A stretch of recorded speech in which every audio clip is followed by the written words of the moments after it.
America found itself in 2016. Half the country liked what it saw, the other half didn't. And I don't think I really liked what I saw either. In fact, 2016, I turned 18. And that was the year that I went off to college. But as many of you know, I grew up in Wisconsin. And I've heard many a time that Wisconsin isn't exactly the greatest spawn point. We all really know. But the thing is, like, when I went to Rhode Island for the first time, it kind of took me a couple of weeks to figure out that it was not the same. It wasn't even really the same country. Because I hadn't really traveled that much inside the states outside of Minneapolis, Minnesota, and St. Louis, Missouri, which are still, like, central states in the U.S. But, like, what I learned is Wisconsin, being in the middle of the country, is still kind of insulated. Can you just pause you a little bit, just to add context to this? So you, having grown up on the inside of the flyover states... That's right. Would you agree with that dichotomy of describing things as flyover states? Mm-hmm. But I do think there's a lot of resentment in that terminology, but I think there's accurate resentment. I mean, I think the coastal elites in New England, New York, California, I do think they are the cultural hegemony, and I think they really overlook the flyover states. But would you say there actually is a real cultural divide between the flyover states and, these the coastal elites? Without question, my dude. In fact, it's not one where, like, especially in 2016, for young people, like, I had no idea what New York was like. To me, New York was just that big city you saw in the movies every once in a while. Like, I don't know, Gotham. Or, that's where the World Trade Center is, or was. Yes, was. And so, like, because in Wisconsin, you really only have, like, three major demographics. You have the Polish whites, some Italians, you got the blacks on one side of town, and then you have the Mexicans, or, like, the Latinos in another, with, like, a small Asian community, and there isn't really a lot of intermingling, and also nobody really cares about, like, the language. So, like, when I was in school, I had a friend group of me and another white guy, a Puerto Rican, a black dude, and a Vietnamese kid. And we all used to make really fucked up jokes about each other all the time. Like, it was just normal for us to, like, make stereotypical remarks about each other and not really think twice about it, because at the end of the day, we knew who we were as people. And so, like, that sort of just banter between friends was pretty rough, but it was something that I guess I took for granted, because that matter-of-fact kind of way of living in Wisconsin, because not a lot happens there, right? People don't really have the greatest jobs. Nobody really is, like, aspiring to be great. No one's bragging about their money except for the rich people in that one part of town that no one goes to, It's a very matter-of-fact, simple lifestyle. And it's cold, it sucks, and we all know no one gives a shit about us. So we have, like, this personal little pride. But I was 18, and I thought that living in Wisconsin for the rest of my life was going to kill me, because there's nothing to do there, and I knew I had enough ideas and, I guess, like, willpower to go somewhere else and show the world that I was made of something, and maybe along the way an opportunity would present itself in front of me that would, like, propel me into the stratosphere. So I decided to study in Rhode Island. Rhode Island School of Design, baby. RISD. Same school as Seth MacFarlane. And Sam Hyde. More importantly, Sam Hyde. More importantly, Sam Hyde. Sam Hyde and I went to the same fucking school. Which is crazy to think about. One day, we'll be on Sam's show. Or at least you. No. One day. It'll happen. It's gonna happen. But the thing is, like, okay, so, like, I go over to Rhode Island, and I start, like, noticing a weird sort of, like, layer to the way people talk. Remember how I was describing how, like, in Wisconsin, everybody's matter-of-fact? Mm-hmm. There was not a lot of reading between the lines. And Americans aren't even really known for reading between the lines that much. Mm-hmm. We're very much like, a matter-of-fact culture. But when I was at RISD, which shares a campus with Brown University, that's when I kind of started to notice that there was a collective unconscious. There's a sort of, like, you have to be in the know about the academic culture. and like there's maybe someone's parents listen to NPR. Another one is like familiar with what happened in the Atlantic that week, and there is this sort of like assumed like subtext that we are all left leaning, and anything like I don't even really want to say Republican because I didn't consider myself Republican, but anything betraying that worldview was bad. And I asked a lot of questions.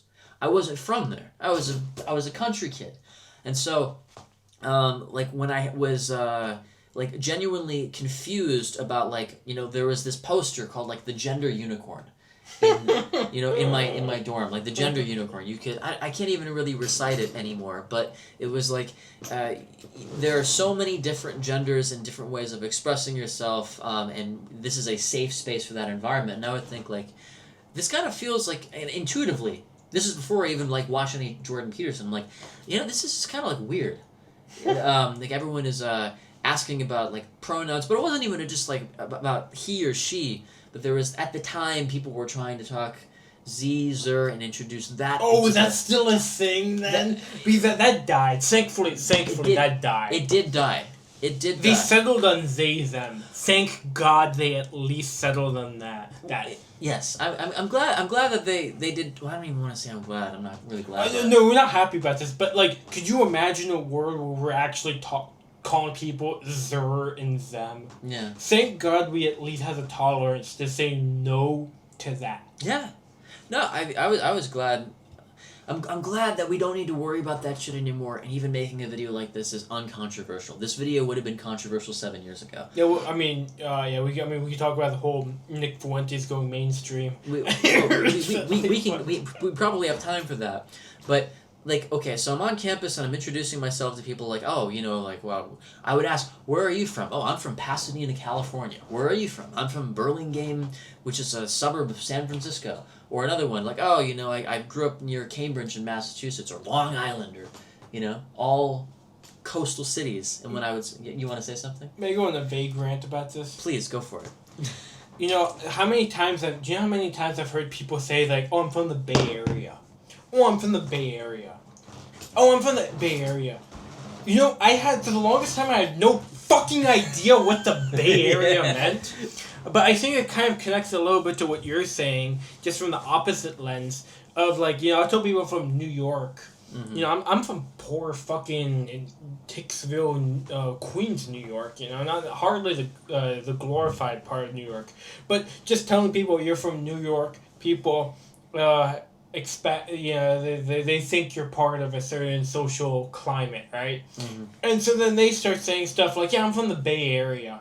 And, I'm like, the fuck you talking about? Which Bay Area? Like, how am I supposed to know? And of course they're talking about the California Bay Area, as I learned later on. But it was just a point of frustration for a while where I'm like, what the fuck's the Bay Area? What do people mean? And also, why do they say it with such smugness? Like I'm supposed to be impressed. Yeah. Like, Bay Area? What Bay Area? Well, yeah, that's the other thing is like it's status. That's another thing I'm talking about. There's assumed status with these people. And I had none. I had zero. Like, even today, I still hate having to have the conversation. Because there's always, like, disappointment on people's faces. Because they're like, oh, Tantris, like, you're a really good artist. Or, I really like your music. Or, you're an interesting guy. Where are you from, man? And I'm like, oh, yeah, I'm from Milwaukee. They're like, what's that? What, huh? Like, you're not from, like, New York or something? Or, like, San Francisco? Or, one of the big cities? I'm like, no, man, I'm from... Well, I just find such an opposite problem with you because, like again, I'll tell people I'm from New York, but, like, again, to most people, when they hear New York, they think Manhattan. And you were comparing something to Midtown earlier, off camera, in conversation. And in my head, I was like, bro... I don't know Midtown. Like, the fuck you talking about? Like, yes, I've been there, but I don't have a good mental map of the area. Like, I grew up in poor Queens, and I think it's so funny because, again, the 5 boroughs of New York, it's, like, It's not like I'm from Albany or something saying I'm from New York. I mean, I'm in the 5 boroughs. I'm 20 minutes by train from Manhattan. I've been to Manhattan plenty of times, though I don't like going there. I don't like Manhattan very much, so I don't go there often. But, like, when I tell people I'm from New York, I really mean it very matter-factually. I just mean, like, yes, I'm from New York. But there are all sorts of assumptions people make about me when I say I'm from New York. And I just mean, like, yo, I happen that's where I'm from. Okay, I'm from New York. It's where it is, and I don't relate to any of these social expectations you're assuming of me, because they don't relate to me at all. But then, if you expect me to know anything about Manhattan, like, again, I couldn't point. I'll be honest with you. 100. I'm being 100% honest here. If you asked me to point Midtown on the map, I couldn't do it. I couldn't tell you where midpoint is in New York's map. I don't know where the fuck Midtown is. I know I've heard of Midtown. I've been in Midtown more times to count probably, but I wasn't consciously really aware of it. I know Tokyo so much better than I know New York at this point. But yeah, I just think it's funny because, like, people have assumed so much about me when I say New York. Yeah. And I'm just being honest about where I grew up. But I barely know about it, in a sense. And then I think it's funny that you talk about an inferiority kind of complex, in a sense of, like, feeling like you wish you were a place like New York. And I'm just like, dude, I mean, first of all, it's a shithole. You didn't miss out on much. Well, and I like, it's not necessarily that I wanted to be from there. In fact, I actually feel like I have the one of the best positions ever, in that, like, people from Milwaukee are, you have your smart artists and the people who get, like, popular locally, but because it struggles to keep talent, and so many people are just, like, they're normal dudes who hang out at the bar and they want to discuss their, like, recent day at work, or what problems they're having with their wife, or at least that's what it was like 15 years ago. Probably more like what problems they're having with, like, not being able to get a wife. Probably more like what's happening now.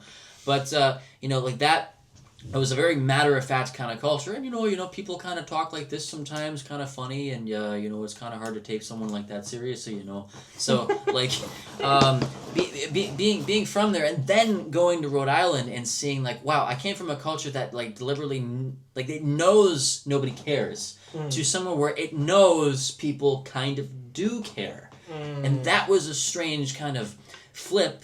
Because I think the people who take themselves more seriously, on one hand, they have their heads up their ass a little bit more, but I will admit to you that I was around a lot of talented people. There were a lot of smart people who were capable of doing things. It was just the politics and the inability to discuss, like, where I'm from, the values that I had grown up with. Like, not being able to do that without the, very vicious criticism from the people around me was incredibly frustrating. Because, like, I don't know, man. I don't want to say there are, like, as many worldviews as there are, like, grains of sand on a beach or anything. But it really felt like there was this crystallization of a value system, like a religion, and that you couldn't really get out of it. And everyone was just born into it thanks to, like, their status, or maybe they held onto it because they wanted to maintain their status. And there I am, almost in the same way I am as a foreigner in Japan, not in that hierarchy, coming into it randomly and looking at it like, this doesn't really make a lot of sense. I don't really like what I'm seeing here, and it's getting very powerful. Because you're pointing out the king's new clothes. Oh yeah. I mean, it's basically the king's new clothes myth all over again. But a lot of people just get used to playing the part of the courtier in court, and they just go along with whatever the social situation goes along for. That's why people adopt all sorts of weird politics, because that's what everyone else is, and they just go along with what the king is doing. But when you actually point out, like, when you point out crime statistics among certain demographics, or basically you point out the king's new clothes, people look at you horrified, like, how could you point out the truth? Well, but it was like, it felt so shoehorned into everything. Like, I would take an English class, and we'd be reading, like, Othello by Shakespeare, and it was I was actually very interested in the play. Because it kind of reminded me of like Star Wars a little bit with like the fall of one of the characters. Now, like I think one of the characters turns evil. I don't remember. This is like almost 10 years ago. But like there would always, without fail, be one person in every single one of my classes who would have to relate it to colonial oppression or something to do with people of color or something where you can take the narrative and blame it on Western men somehow. Yeah. And I'm like, can this conversation get any more stale? Yeah. Can we please talk about something else? Like, I understand that there is, like, a resentment that people have about colonialism, but my God, your tunnel vision about history. Well, could you answer this question for me? The people who brought her about colonialism, how many of them would be people who you would classically identify as people who were victims of colonialism? As in, how many of them were black who were criticizing it? And how many of them were white women? No, they were usually just annoying white women. Right? Pretty much. No, it was always annoying white women. It's like they're in a strange little spot right there, man. I'll go and say it. It's like, granted, of all the shit that, because like it's always white men. White men did everything wrong, and then like Bill Burr said it really brilliantly. White women just managed to take their feet and slide over on the other side of the victimhood fence, and just for some reason just nobody questioned it. It's like hey, if you're gonna run with like the West bad, then you're also bad kind of thing. But it was never consistent. Well, I mean, I think it's just a glorified, as they call it, bitch test. I don't even, like, I just know that no matter what you say, like, if you're not with them, you're the enemy, and you could do whatever you can to say, like, you know what, I'm not sexist, and of course I'm not racist, but it doesn't matter, because you are anyway to them. That's kind of how it felt. Which is why, like, Fuentes is doing so well for himself. You should just be like, yeah, I am racist, I am sexist. The problem with Fuentes is that, like, perhaps he's not inclined to the women demographic no, I don't think much. He's really went into it. I don't think he's really too into women. But like, I guarantee if he was into women, he would be swimming in it. But, like, that's the thing. I think you just have to... Because I think it's a bitch test. I think it's just women doing a bitch test on you. And I think it's just them, like, wanting you to, like, show that you have the dick in the relationship. You have the big dick, and you're going to put them in their place. Yeah. And they want you to fight back against their bitchiness. Is I think what it's basically at. And I think men are losing the bitch test. They're falling for the tricks. Just don't simp. Yeah, exactly. It's really that. It, like it, when it comes to women, it's like a totally different topic. Just don't simp, vibe. If she's cool, just play the vibe. Because I honestly think, like, I remember the red pill days because it was still kind of cringe when that was happening, and it was like 90% grift. But every once in a while, there were things that was like, it actually kind of tracks. And one of those things was like, you treat her like a star, she treat you like a fan. True. Absolutely. You gotta be real. Not like, I love you, baby, you're the best. And stop kissing up to you. Be like, no, I like you for you. And I actually enjoy you as a person. And a more authentic, real, non-simpy comment goes a long way, man. Goes a long way. A lot of people are congratulating me in the comments on, like, I'm finally touching a woman for the first time. So, like, I'm very, very happy. Oh, yeah.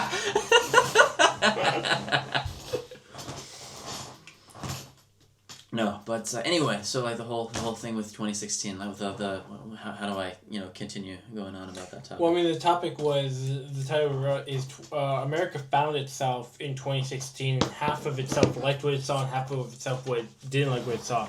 And this was actually a topic that this is a headline I originally wrote, and what was funny when I had this in mind is I actually had in mind that the leftists were not happy with what they saw, and the people on the right were happy with what they saw. As in, people who were on the right were happy that Trump was winning, and people on the left weren't. But actually, after I stated that headline, I actually realized it's the opposite. That in 2016, people on the left were happy with what they saw. And the people who were voting for Trump didn't like what they saw. Hence why they voted for Trump. Because they were reacting against what they were seeing in America in 2016. So actually in 2016, if you liked what you were seeing, you would have been on the left. If you didn't like what you were seeing happening in America, you would have been voting for Trump. Trump was a reaction against people who liked what they were seeing trend-wise in America at the time. Yeah, it's weird how like everyone was already kind of waking up to that by 2016, because for me it was very unconscious. Now I was a year younger than you. Yeah. So maybe it was a little different, because it took me until like February of 2017 for it to really start to kick in. Because what happened? I'm trying to remember exactly the day, but it was from like I had enough from asking questions in school, basically, and getting a reaction like, stop asking that, stop asking the question. Like I would never get an answer, you know. Like eventually it just was obvious to me that I wasn't going to get an answer, and instead just received like direct insults, like ad hominems, insults to my character. It's the social cues. There's the whole social fitting in. It's not about arriving at truth. It's about arriving at the right opinions to signal to people, right? Right. And then like a guy on the internet named Jordan Peterson shows up in 2017 and talks kind of funny, but like saying some truths. That's just. I mean, it feels bad talking about Jordan Peterson now, because like nobody takes him seriously. People take him seriously as Ben Shapiro now, but like he had a good run for 2 to 3 years. I would say yeah. No, like he really was somebody substantial. From 16 to 2020. If you look at his life, like we've talked about this before, but like 2016 to about 2018, you look at his lectures, they're like, that's it. That he's really right on the money, perfect voice for a guy at that time, and he's basically saying like, the idea of suppressing speech, legislating speech, hiding in your identity as a way to, or what is this? Weaponize your identity to get people to shut up. All of that is like dishonest to the discourse, and he said it in a way that all young guys in 2017 were like, yeah, that's right. That is certainly true. I think what ended up turning me off is, in the end, I just didn't really want to be a neocon. I didn't really think, Christian conservatism. That's the answer. Anti-neocon. Ryan Dawson. Check him out. This is a no endorsement. We have no I don't think you even know who Ryan Dawson is. But he's an interesting guy, and I just think it's interesting because his channel for a while was called Anti-Neocon. Oh boy. Like, that was his whole channel name, Anti-Neocon. And he was one of the original people who was documenting about the whole Epstein stuff. Well, like, this is back in, like, 2009. Yeah. 2009, 2010. But yeah, we don't like neocons. No, I'm not a fan. We're not a fan of neocons. No, they're not here.